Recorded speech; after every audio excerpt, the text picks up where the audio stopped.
Congress this week questioned Defense Intelligence in its first public hearing of UFOs since the 1960s. The fascination and romance with the world has had with the unidentified flying object has been documented in countless TV shows, movies, and books for decades. But for the first time, the subject comes to life in a documentary that takes a deeper, more practical examination of the heavens. Joining us with more on her award-winning documentary, A Tear in the Sky, is producer and director Caroline Cory. It's great to have you. Thanks so much for having me. Congratulations on your documentary and all the wonderful awards and notoriety that you've received thus far. I don't think our interview, though, could have come at a more perfect time, because right now, as we speak, on Capitol Hill, the Intelligence Department is being questioned by Congress for the first time on just this. So how does this reflect in the work that you've done on this documentary? I'm just blown away that this has not happened before today. I mean, you know, what we did in the documentary is to go out and try to capture in real time those objects, UFOs, UAPs. We did it in a scientific way across multiple devices from different locations at the same time.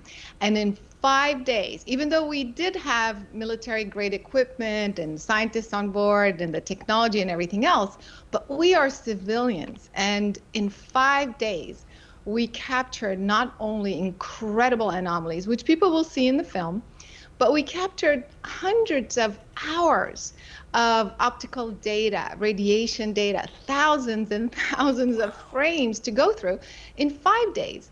So when you think that the government that, you know, that has radars and satellites monitoring the sky 24/7, when they say we don't have any data, I don't know. I just don't buy it, you know? Yeah, I mean, to be fair, part of the testimony revealed today that some of that information, not necessarily wanting to announce and broadcast to the world that you know that information, because I think a lot of what we're talking about in terms of unidentified flying objects could very well belong to the enemy or some other nefarious actions here. But in your quest for more information, Caroline, was this to find out whether or not there is life outside of planet Earth, beyond our universe as we understand it? Or was this simply to get a better grasp on exactly what is flying around us beyond the atmosphere? Yeah, it's actually just to find out more information on the phenomenon itself. That's what we were attempting to do. And, you know, as a filmmaker, when you want to make a movie, you just go out and research. Has this subject been approached the way you're going to approach it, which is a scientific way? And I was shocked to see that there is no effort whatsoever that's been done to this day from this scientific perspective. So, you know, what we were wanting to show in the film, that there is a way to investigate the phenomenon. So what we were attempting to do in the film is just to show that it is possible to capture these things and analyze them properly so that we can understand what they are. Now, I mean, whether they end up being our technology, some black project, secret project, I get that. But that's not the entire phenomenon. I mean, there have been multiple cases reported by very credible cases like Air Force pilots or commercial pilots. I mean, these guys are trained to monitor the sky and see anything that's anomalous. And now we're talking about objects that are bending light, you know, that are morphing from light to matter and back and forth. And that's not human technology, you know, whether it's ours or not. So I think the phenomenon is very broad. Some of it is ours, and I think the rest of it is not. So are you alluding to the fact that there could very well be extraterrestrial life out there? I think so. I mean, what else could it be, you know? Because some of it also could be some atmospheric, you know, anomalies that we just don't understand quite yet.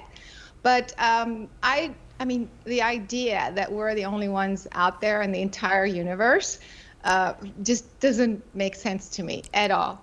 And you or many other people as well. You or many other people as well. And you've summoned the likes of William Shatner to be part of this documentary and other experts, and have had some really interesting, thoughtful conversations about the very phenomena that you're talking about. So really a very eye-opening documentary. Where can people see it?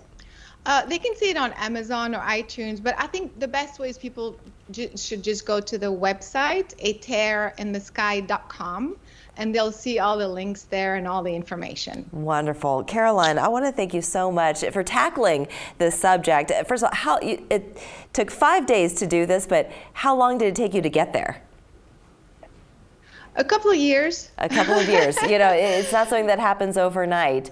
Well, we so look forward to seeing the full thing. I want to thank you again for joining us. Thanks so much for having me. I so appreciate it. And we're back in 2 minutes.